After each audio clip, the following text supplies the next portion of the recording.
The Peter Schiff Show.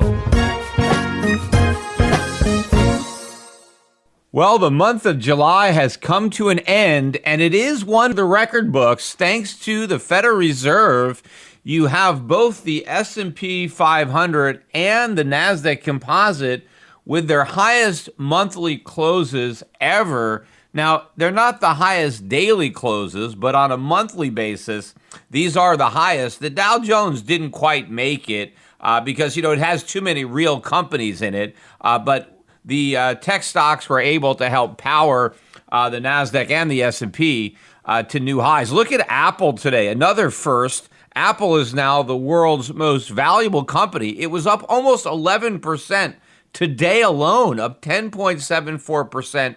Apple now has a market cap of slightly less than $1.8 trillion, I believe. I mean, a lot of people are now talking about Apple being the first $2 trillion company. And, it could easily happen. I mean, maybe it won't, maybe it will, but it's not that far away.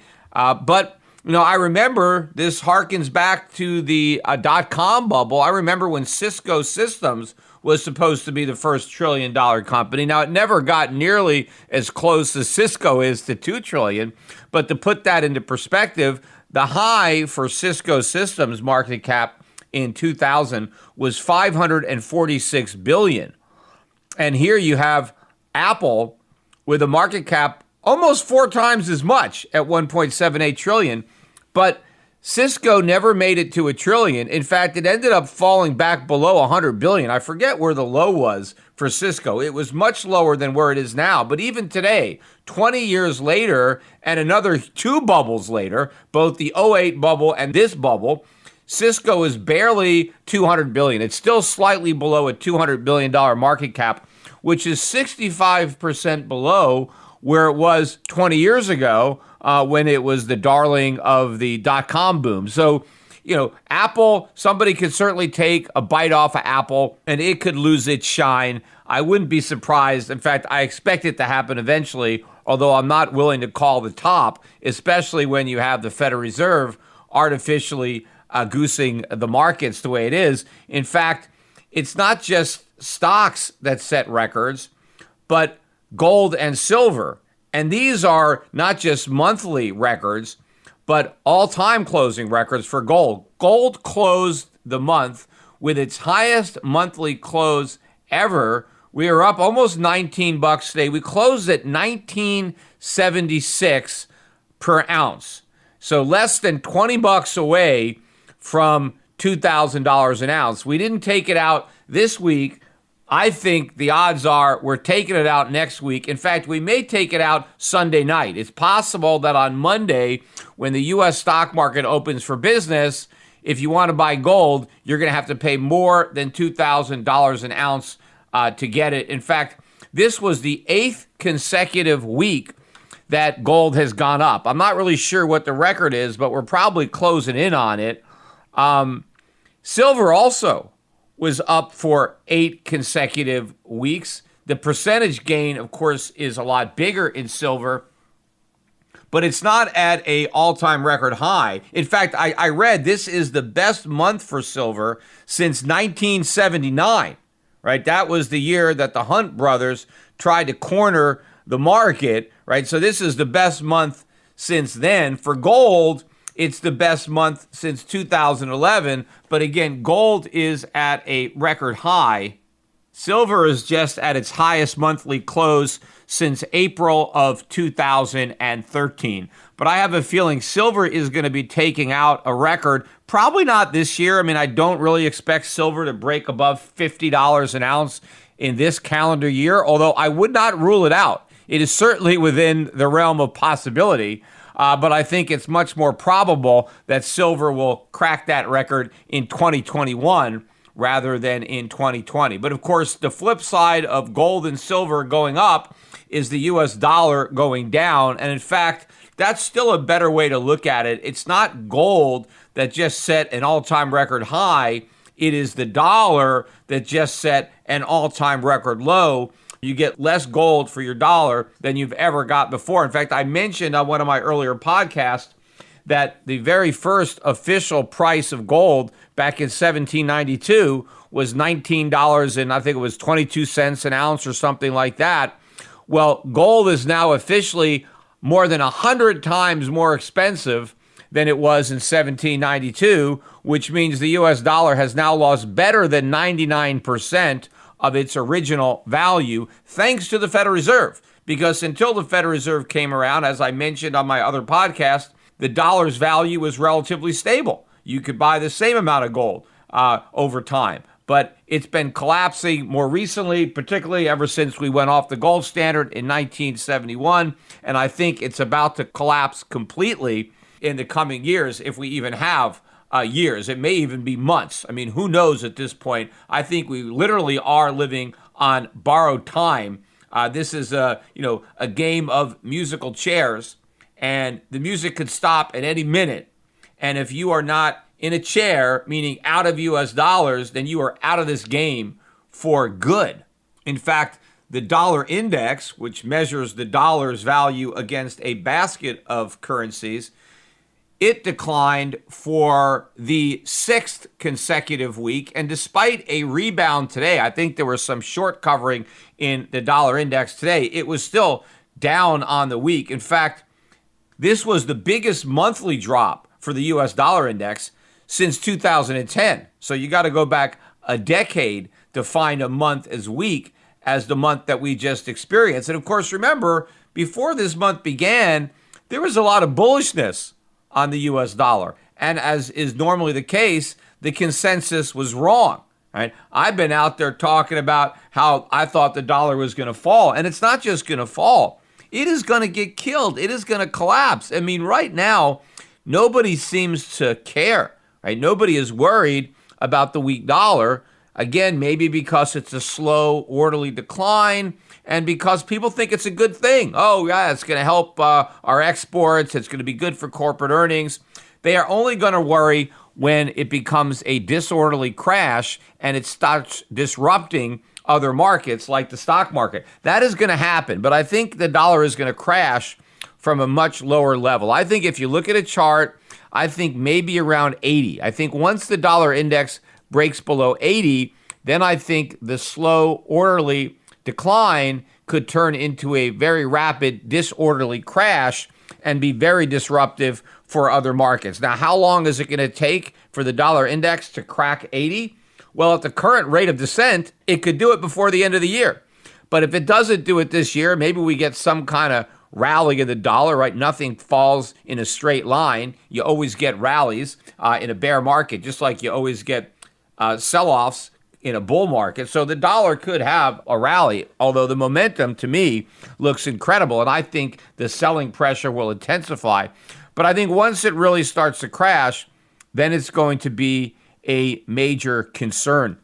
Now, another market that hit records today was the Treasury market. On a monthly basis, the 10-year and the 30-year Treasury bonds closed at the lowest yields in history, right? At a time when the U.S. debts are the biggest in history and there's no end in sight, the U.S. government is able to borrow at the lowest rates in history. Now, does that sound normal? Does that sound like that's the way it should be in a free market? Of course not. When you have a lot of debt, you should be paying more to borrow. You are a greater credit risk the more debt you have. Yet the U.S. government is being rewarded with the lowest interest rates ever, despite it being the worst credit risk ever, as judged by the sheer amount of debt that it has. And in fact, after the close today, Fitch, one of the major rating agencies in the U.S., you got Standard & Poor's, Moody's, and Fitch. Those are the big boys. But they came out today and they lowered their outlook on U.S. Treasuries from stable to negative. But of course, they left the AAA rating intact. So they didn't actually cut the rating, but they lowered their outlook, meaning that maybe in the future they will cut their rating. Now, the last time a major agency actually reduced the rating on U.S. Treasuries was Standard & Poor's. And it was about a decade ago, I think. And this was in response to QE1, which pales in comparison to what we're doing now. And back then, S&P cited the very reasons that Fitch is citing today, just the out-of-control deficits and no end in sight. And Standard & Poor's lowered the credit rating. It didn't just reduce the outlook. It actually took it down a notch from AAA to AA+, where it stands today. And of course, everything that S&P was concerned about when it lowered the rating, it's all come true. In fact, based on what they said back then, they should have reduced the rating many times by now. It shouldn't be rated AA+. But remember, they were so scared after they initially downgraded them, they ended up getting fined. They were like the only rating agency that ended up having to pay a penalty for overrating mortgages and its role in the housing bubble and the ensuing financial crisis. So the government singled out S&P to be punished, even though all the rating agencies basically did the same thing. S&P was singled out, and I think the reason was because they were the only one that had the gall to downgrade U.S. Treasuries, and so to send a message not only to S&P, like, hey, don't do that again, but to Fitch and Moody's, hey, this will be a lesson to you. You leave our credit rating alone. And of course, you got to remember that the subprime mortgages, which really were junk bonds, but which were rated investment grade. Remember, the tranche that we shorted, right, that I shorted and helped clients at Euro Pacific Capital short, were rated BBB minus by the big rating agencies. That was the lowest notch of investment grade. So all these rating agencies were saying these are investment grade bonds. I knew at the time they were junk and they were being overrated. And there was collusion going on between the issuers, the underwriters, and the rating agencies. But only Standard & Poor's was somewhat held accountable for putting investment grade ratings on bonds that should have been rated junk. Well, they're doing the same thing with the U.S. Treasury.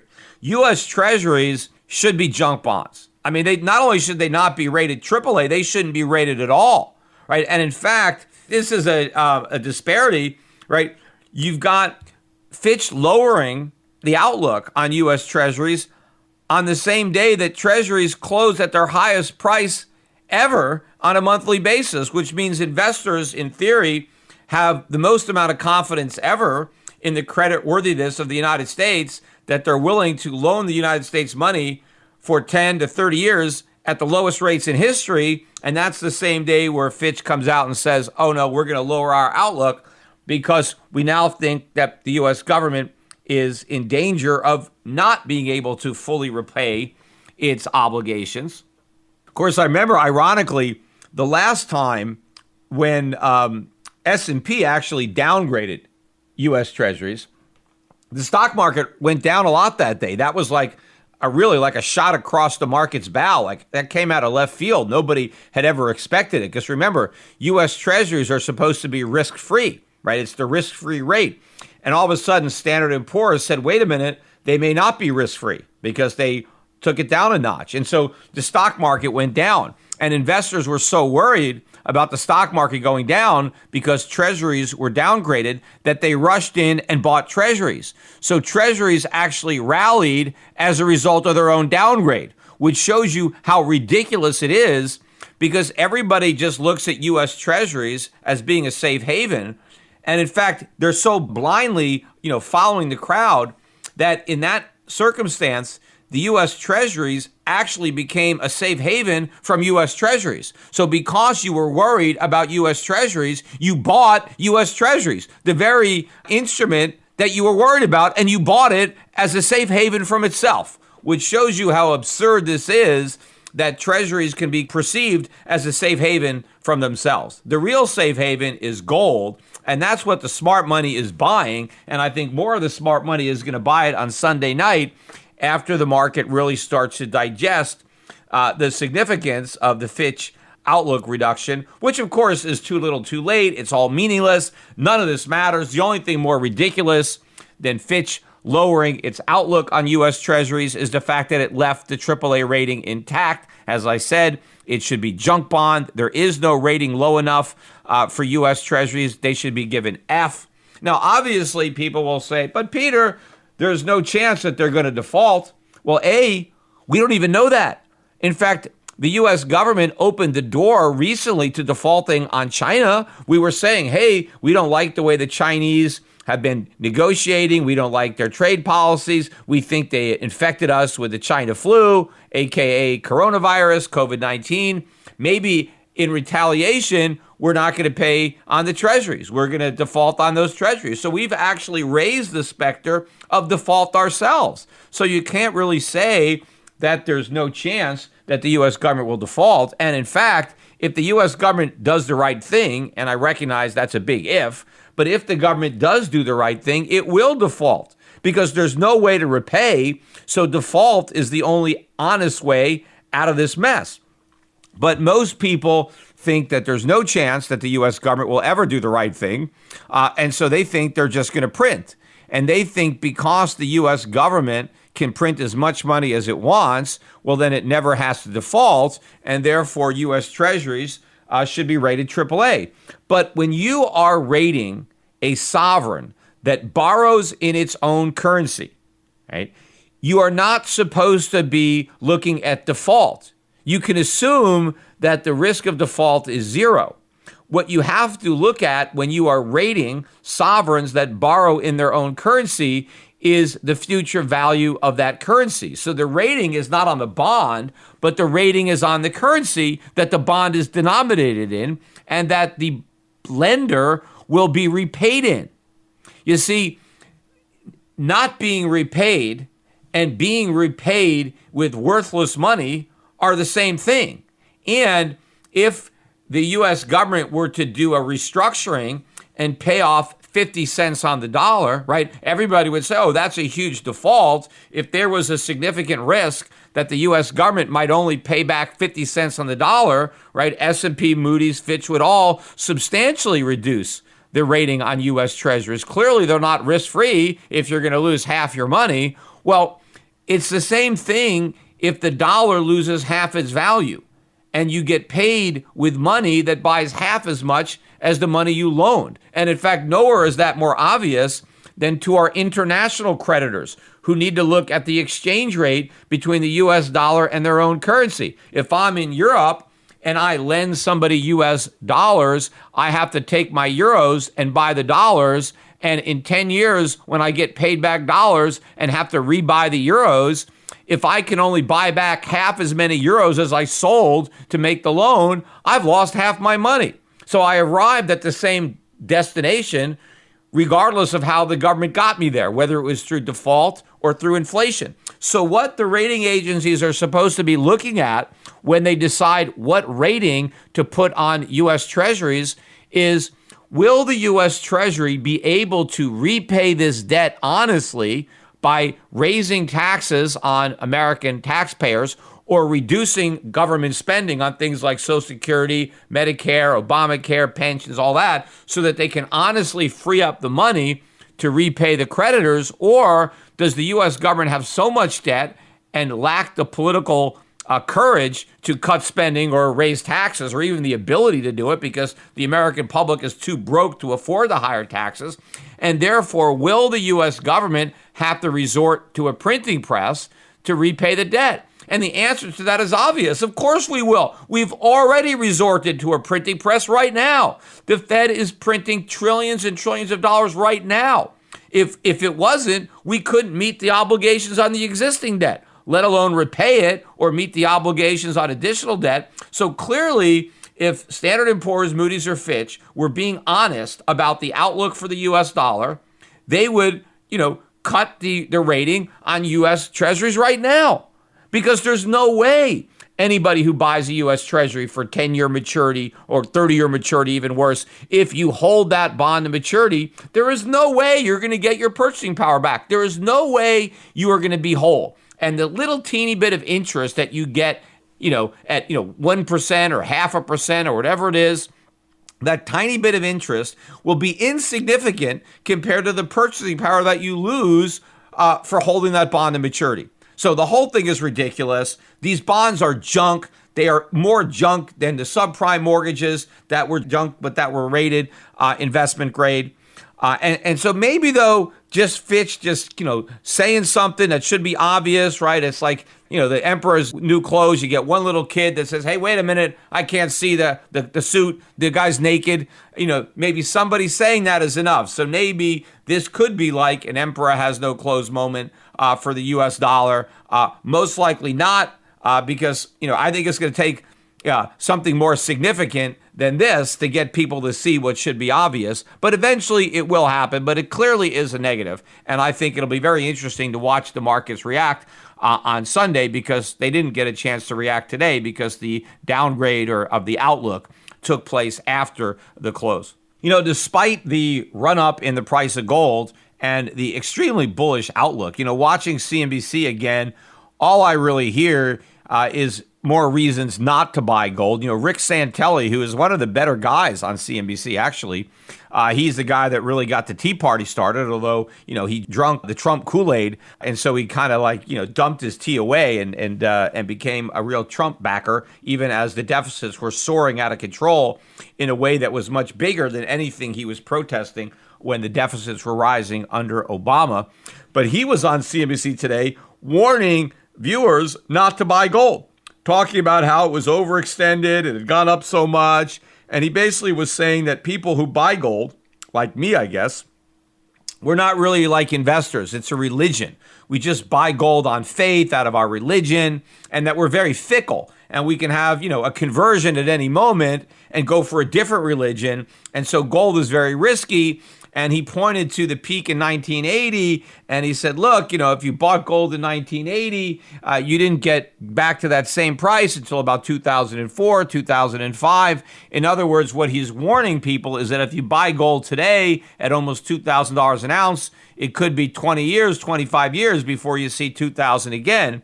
And I think, again, seeing stuff like that, it's very bullish as far as I'm concerned, because this is not 1980s or 1990s. This is the 1970s on steroids. That is the decade when gold went from 35 to 800. That's what Rick Santelli is missing. This is the 70s show. It's not Reagan Volcker 1980s where interest rates are at 20% and, we're trying to cut government. This is where interest rates are at zero and we're expanding government. We're about to put the socialists in charge, right? So we are early in the 70s. In fact, it's like 1970. We've got a huge bull market ahead of us. Gold at 2,000 is almost like gold at 35 bucks, right? That's about where we are. Now, I don't necessarily think it's that cheap because gold had been artificially suppressed for a long time at 35 bucks. So maybe it's like gold at 50 bucks or something like that compared, and it went up to 850. So we have got a huge decade in front of us. Before you really need to start warning people about not buying gold, I think you need to see 10,000, 15, 20,000 gold before some type of warning like that may be appropriate. At this point, you should be buying, I think, with both hands. Now, of course, you should have been buying already, right? You shouldn't have been sitting on the sidelines waiting for 2,000, right? If you've been following my advice for years, you already own a bunch of gold. So you don't have to buy your first ounces at $2,000. But if you're just discovering me for the first time and you don't own any gold, yeah, go out and buy it. Because it's just going to get more expensive. Now, could it pull back to 1,900 or 1,800? Sure. Who cares? Buy more if it does. Count yourself lucky if you get to buy more gold cheaper. But most likely, you'll be buying more gold more expensive. Because if you keep earning money, what are you going to do with it? If you don't spend it, if you want to save it, you got to convert it into gold or you got to convert it into silver. But again, there's so much skepticism out there. Look what happened yesterday. Gold was down 15 or 20 bucks on Thursday. All it did is give up the gains from Wednesday. Nothing. Gold was still over, 1,950 or whatever it was an ounce. It was almost at a record high, but gold stocks got killed. I mean, they lost all of their gains going back, I think, to July 20th, when the price of gold was under $100 an ounce lower than it was yesterday. And the reason that gold stock investors were so quick to bail on their stocks on the first sign of a drop is because they're so scared that the bull market is over, right? This is the classic bull market climbing a wall of worry. Gold stocks investors are so scared, they're so nervous that they're going to sell at a moment's notice. Now, of course, they had to come rushing back and buy the stocks back. Gold stocks had a big update today because everybody had to buy back what they sold because the bull market isn't over. We just made a new high. Contrast that to the attitude in the tech market where, no one is afraid of anything, right? It's just buy, right? Nothing can go down. You've got nothing but greed when it comes to the tech stocks, and you still got fear dominating the mining stocks. We also got some economic news that came out today. We finally got the first look at the estimate for GDP for the second quarter. And the consensus was for a 35% drop, which is the biggest drop ever for GDP in a quarter. Remember, that's annualized, so you have to divide by 4 to see exactly how much it actually dropped in a raw number, not annualized for a year.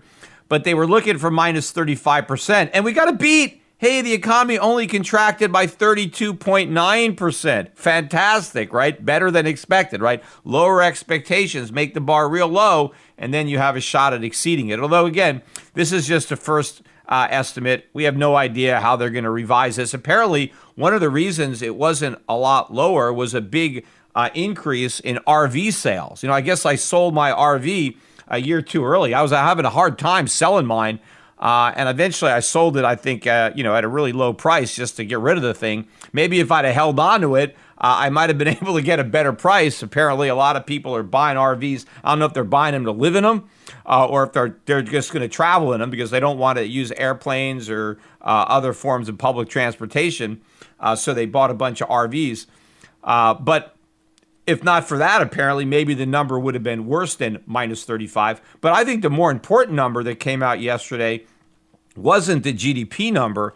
It was actually the weekly jobless claims number. And the reason that I think it was so significant, it's not just that it was the 19th consecutive week where the number was north of 1 million new claims for unemployment benefits, but it was the second week in a row that not only did the number exceed expectations, but it actually exceeded the prior week. So we now have 2 weeks in a row of increasing unemployment claims. In fact, last week, the initial report was 1,416,000. We revised that up to 1,422,000. They thought we would have a slight decline this week to 1,388,000. And instead, we actually increased to 1,434,000. And more importantly, is the continuing claims numbers are now rising. So we have more people who continue to be unemployed, and now more people are losing their jobs. So what this tells you is that whatever recovery that people thought we had is already over, and the relapse has already started. The day before that, though, on Wednesday, we got the conclusion of the FOMC's two-day meeting where they announced any changes to monetary policy. And of course, there were none. I mean, no official changes. Rates stay at zero. QE is going to continue indefinitely. But once again, the announcement was followed up with a press conference. And these whole things are just nothing but nonsense. But I thought the most interesting aspect of the press conference was when Powell was once again asked about interest rates and when they might rise, right? Because everybody wants to know, hey, when are rates going to go up? And remember, the last time he got that question, Powell said that he was not even thinking about raising interest rates, right? So not only wasn't he thinking about it, he wasn't even thinking about it. And at the time, I said that was probably the most reckless and irresponsible statement that the Federal Reserve chairman had ever made.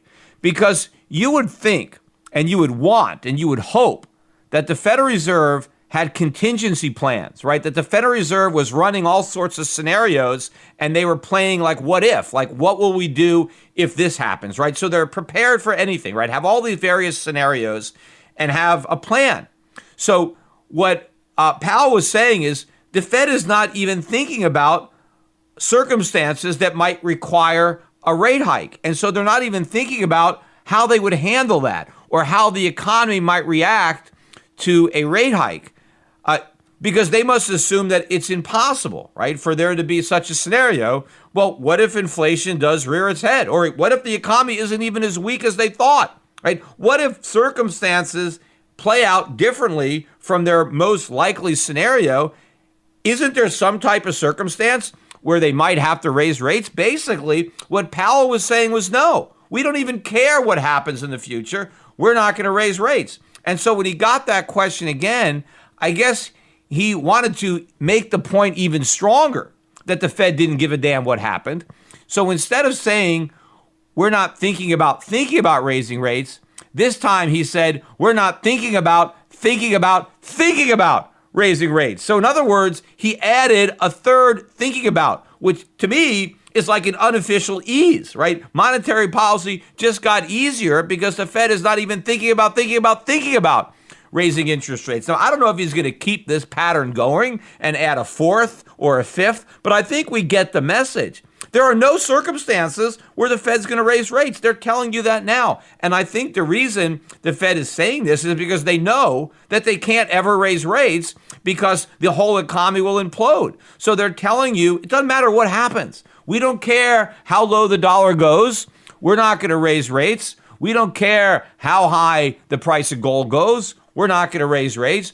We don't care how high consumer prices rise. We're not going to raise rates because we can't. And because we know we can't, we're not even thinking about it. That is what they're telling the markets.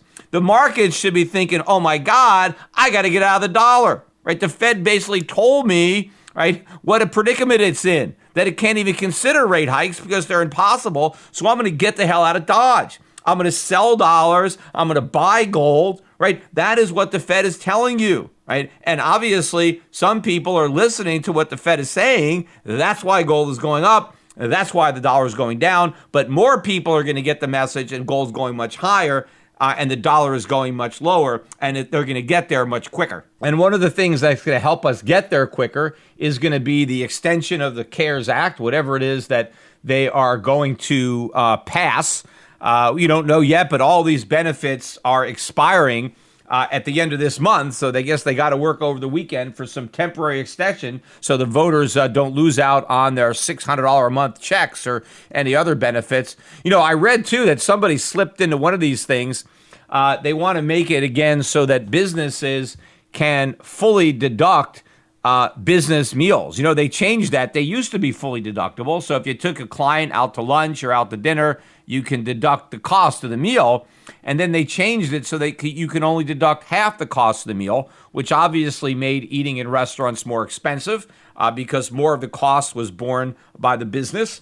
And of course, there is a lot of fraud in that. I mean, a lot of meals are not really business meals. A lot of people just go out socially and just, you know, claim it as a business meal. In fact, I know what a lot of people do. They go out with their friends, and let's say there's a group of 6 people, and, everybody chips in some cash. One guy will put the entire thing on his business card, put the cash in his pocket, and claim this huge deduction for a business meal. Meanwhile, he actually made money on the meal because he put cash in his pocket, and then he got a tax deduction. So he ended up getting a free meal, and he got paid. So there's always a lot of fraud going in on this. And so they reduced it by cutting the deductibility. But now what they're saying is to help the restaurants, they want to restore full deductibility so that more people will go eat in restaurants. And obviously the restaurants are hurting right now. People aren't going out. But of course, it's really not going to make much of a difference if the restaurants are closed or if people, don't want to go because they don't want to wear a mask or they're afraid of getting COVID. But, I had a better idea for these restaurants. Instead of making it a tax deduction, why not just make it a credit? Like you get 100% credit for whatever you spend at a restaurant, because that means eating out in restaurants will be free, right? And so if any business, if you can eat in a restaurant for free, I mean, you're going to eat all your meals in a restaurant. I mean, the restaurant industry is going to boom. In fact, when eating in restaurants becomes free, well, the restaurants can charge whatever they want. Who cares? The government's paying for it, right? The Federal Reserve is going to pay for it. So let's make eating in restaurants free. then restaurants could be like hospitals or like schools, right? They could charge a lot more money because now the government would be subsidizing people for using their services. Obviously, that's a joke, but who knows? I mean, I wouldn't put it past these guys. But my point is to illustrate the problems with third-party payers in healthcare or education, right? If we introduced a third-party payer into the restaurant business, we would have the same results, which would be skyrocketing prices. But again, there's all kinds of stuff that they're trying to put into this bill, and we'll see what they get passed. Again, I have a feeling that the Republicans don't have the guts. Trump doesn't have the nerve with an election coming. And of course, one of the things that happened this week is the president tweeted out that maybe we should postpone the election. That, hey, maybe it's not going to be fair. We have all these people voting from home, so maybe we should postpone the election until it's safe. And of course, the markets, for a nanosecond got nervous about the political ramifications of Trump postponing the election. Of course, he's not going to do it. But, in reality, I don't blame Trump for wanting to postpone it because he's way behind in the polls. But what Trump doesn't realize is the longer he postpones it, I think the further behind in the polls he's going to fall. I think Trump's best shot at getting elected is if we had the election right now, because I think the economy is only going to get worse. And therefore, Trump's chances of getting reelected are going to be worse. In fact, if you listen to Trump talking now, right, he sounds more and more like Bernie Sanders every day. Recently, in talking about, extending these unemployment benefits, Donald Trump said, look, the most important thing is we got to take care of the people. I'm going to take care of the people. The government's going to take care of the people, right? Well, the government is not supposed to be there to take care of the people. We're not a nanny state.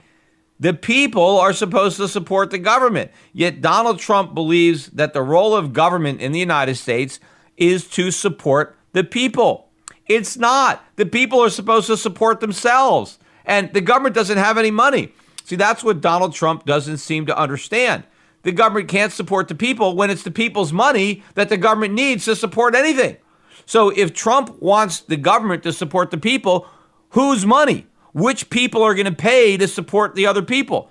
See, Trump wants to pretend that we don't have to raise anybody's taxes. In fact, Trump has been advocating for a payroll tax cut. I mean, how are you going to dole out more money to the people and then cut taxes on the people at the same time, right? So Trump is acting like this big spending Keynesian socialist, kind of like Bernie Sanders that he criticized. In his State of the Union address, one of his addresses, I think maybe the first one, because of the rise of popularity of Bernie Sanders, Donald Trump came out and he said, America will never be a socialist nation. Now, too bad it already is in many respects, but, we haven't gone, full turkey socialism. But Trump was meaning, look, on my watch, right, we're not going to let America be a socialist nation. We're a capitalist country, and we're not going to give in to all this socialist rhetoric, right? Well, what did Trump announce this week, right? With lots of fanfare, he feels great about it. Donald Trump announced a deal, a partnership, basically, between the U.S. government and Kodak, right? Kodak, which, invented the film and camera, and Eastman Kodak was one of the nifty 50 back in the bubble days of the 1960s, along with Polaroid, which was another a camera company. But of course, they ended up getting killed. Initially, Fujifilm, was beating them up in film, but eventually the digital camera, which they even invented, by the way, basically destroyed their industry. And it's really a shadow of what it used to be. And all of a sudden, Donald Trump comes out and announces that the government is loaning Kodak $765 million so that Kodak can get into the pharmaceutical business. And they're going to be manufacturing ingredients for pharmaceuticals. And I just read, I guess, in the press release, this money is going to fund the launch of this pharmaceutical division within Eastman Kodak, right? So that they can make the essential drug components that are now in short supply, right? And first of all, what are the reasons that we have such a short supply of drugs? Well, because we drove all the manufacturing abroad, right? Based on excess government spending, excess regulation, a lack of domestic capital due to artificially low interest rates and an overvalued dollar, right? we exported that industry. But the point is, why is Kodak going to the U.S. government to get this money, right? Why isn't Kodak getting the money in the private sector? And of course, Kodak stock, first of all, was under $2 a share in March, under $2. It hit a high of $60 this week. Now it pulled back. It closed at $21.85, but still a big gain. There's some insiders that were sitting on some stock options that were worthless before this deal was announced. And now these guys are going to make millions and millions of dollars off this government deal. But if Kodak actually had a viable plan to enter the pharmaceutical manufacturing business, why does it need the U.S. government to fund it? Why can't it fund it privately? Why can't it issue new stock to fund this new pharmaceutical division? Why can't it sell bonds to the private sector to finance this pharmaceutical division? Probably because it's not going to work. It didn't happen in the private sector because there's probably no one dumb enough to finance it. There probably wasn't a viable business plan there that would result in the private sector willingly diverting resources to this project. Because after all, any money that goes to Kodak to start a pharmaceutical division is savings or money that can't go someplace else. There's a limited amount of it, and you got to decide what business ventures you want to fund, and you're going to fund the ones that have the best chance of giving you a good return on your investment. Probably Kodak didn't have a prayer of getting $765 million in the private sector because what they were doing isn't worth $765 million, meaning if they borrowed $765 million, they probably could never repay the loans. And so the lenders would lose money, and so they didn't want to lend. And so the U.S. government decides, hey, we'll do it. We'll make this dumb loan that nobody would be willing to make with their own money because what do we give a damn? Because it's not our money. In fact, it's not even taxpayers' money. The Fed's going to print it. Right? So Donald Trump is basically going to direct the Federal Reserve to print up an extra $765 million and give it to Kodak and call it a loan. The odds of this loan being repaid are pretty slim. But what this is socialism, right? That is this Kodak moment that nobody wants to acknowledge. And it is not a pretty picture. It is socialism or fascism or whatever you want to call it. But it's the opposite of what Donald Trump promised. This is central government planning. This is government bureaucrats picking winners and losers, deciding that Kodak should be a pharmaceutical manufacturing company. And the U.S. government is going to loan money to Kodak. Look, if the guys at the U.S. government were such great venture capitalists, see what they're saying, what Donald Trump and his cronies are saying is that we spotted this gem, right? All the other private equity funds or hedge funds or all the other investment banks, they overlooked this. This is a great deal. The geniuses at the U.S. government at investing other people's money have decided that this is the best place to fund a loan for a drug manufacturing company, right? This is nonsense to believe that the wisdom of central planners is better than the market and that people investing other people's money will make more rational, better decisions than people investing their own money. And I know a lot of these hedge funds or private equity guys, there's other people's money there too, but they also have a lot of their own money at stake. Most of the guys that run these funds, they're the largest investors, so they got a lot of skin in the game. The government has no skin in the game. That's why they shouldn't even be in the game. But this game is not capitalism that they're playing, right? This is socialism, and Trump is leading the charge. So if we've got this much socialism under Trump, if we got Trump saying the government has to take care of the people, if we got Trump saying the government should pick winners and losers and directly fund companies. Again, I went over the constitutionality. There's nothing in the Constitution that says the U.S. government can loan money to anybody. The U.S. government can borrow money. That's authorized in Article 1, Section 8, but they're not authorized to lend money. It's an unconstitutional expenditure anyway. But if we have a president who says he's not a socialist, acting like a socialist, imagine what's going to happen when we get a president who would admit to being a socialist. Imagine how much more Biden is going to act as a socialist. And of course, again, who knows who is going to be the real president when Biden is elected. I mean, he's going to be elected. I mean, he's going to be the oldest president ever. In fact, I think he's going to be older when he was elected than Reagan was when he finished, when he left office. He's going to be starting at 80, 81, and he's already, losing his mental faculties. So who knows? I mean, if he ever got coronavirus, I mean, that'd be it. Right. I mean, talk about comorbidities. I mean, they better keep this guy, in isolation. If he even gets a cold, that could be the end of Biden. So the vice president is going to be very key. We'll see who he picks there. We know one thing, it's going to be a black woman, right? Because he's already acknowledged that he is going to discriminate against everybody else. And nobody seems to care that Biden is basing his hiring decision on race and gender. And he is discriminating against all men, even if they're black or Hispanic or Asian. No men are under consideration. You have to be a woman. I mean, then you have to be a black woman. So he's discriminating against white women, against Hispanic women, against Asian women. But apparently that's okay. As long as you're discriminating in favor of a special select class, then you can discriminate all you want against everybody else, even if they are also a member of one of those sacrosanct victim classes. Anyway, that's it for today. Want to remind everybody, on my YouTube channel, check out, there's a couple of new videos I posted up there. We're almost at 360,000 subscribers now to my YouTube channel. So if you're not a subscriber, take an opportunity to do that. But I actually posted a panel discussion that I took place in. The Atlantic hosted it, and it was, I think, 2012, and they were really praising Ben Bernanke. They had just come out with that cover where Ben Bernanke was the hero. And I had a lot of kind of bigwig mainstream economists that were up on that panel with me.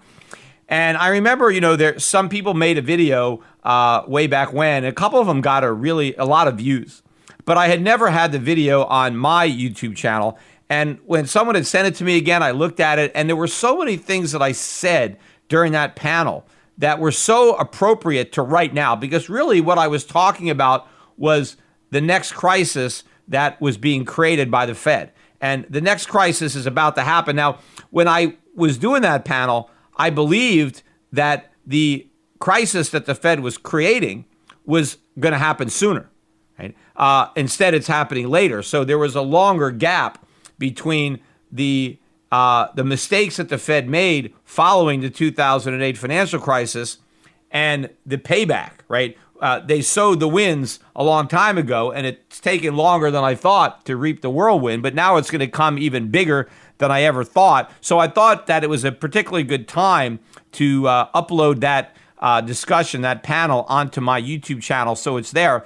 Also, just last night, I put up a short 3-minute clip of some of my recent appearances on Fox Business. You'll notice that 2 of the appearances are with Liz Claman, because basically, as far as the mainstream is concerned, Fox Business is the only network that will have me on, and most notably Liz Claman, but Charles Payne, he had me on as well. But I have a few Fox Businesses appearances. I have a little bit from Joe Rogan and at Cambridge House. But I put this together. I'm going to be using it as an ad on YouTube to try to get investors. But I put it up there to see what people think about it. So give it a look, share it. But the goal ultimately of this particular 3-minute clip, and that's why it's so short, is, I'm going to run it as ads and certain keywords so that I'm going to target investors to get them thinking about changing their investment strategies to conform with what we're doing at Euro Pacific Capital, which is getting people out of U.S. dollars and starting to think about inflation and the effect inflation is going to have on your portfolio. Just like I said earlier in the podcast about Treasury bonds, don't think about the U.S. government defaulting. Think about the U.S. government inflating. Think about not that you don't get repaid, but that you do get repaid. It's just that the money that you're paid in buys very little or maybe nothing at all. I want people to start thinking about those realities and then acting on them now while they still have a chance